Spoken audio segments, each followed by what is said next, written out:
大家好，我係 Mr. Manso，今日會係打一個呢就係 Mastering Mathematics Exercise 20A Sequence. Question 20.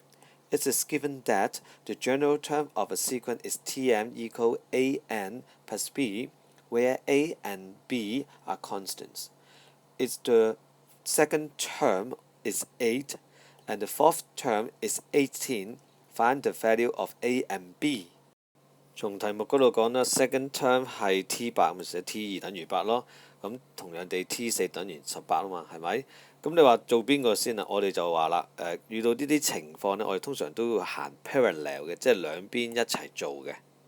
嚟到第20條，同學應該冇乜問題呢，就係 T2呢，你寫成翻係 A 乘以2加 B 嘅，OK？T4呢就會 A 乘以4加 B。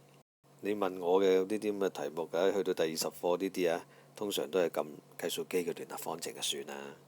答案就會係 A 等於5，B 等於負2，就係咁簡單。多謝大家，拜拜。